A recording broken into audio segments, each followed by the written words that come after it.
I'm going to remove the steam cleaner Volcano microwave cleanser. It had some vinegar and water, and that was the dirt it had in there from me cooking. So let's see what it does. Let me see. Let's see if this actually comes on the paper. Oh, yes, it does it.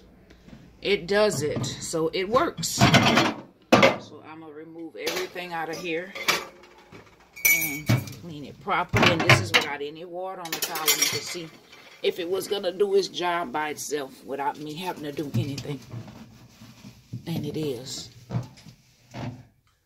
Yes.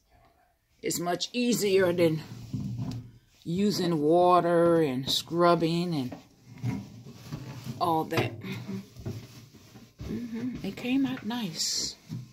Got all of that down there. It's gone. So it works. So you just take it and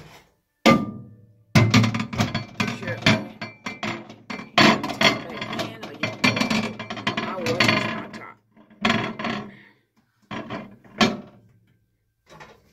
Something I wash mine out, but basically I wanted it for these upper parts like this. So it works.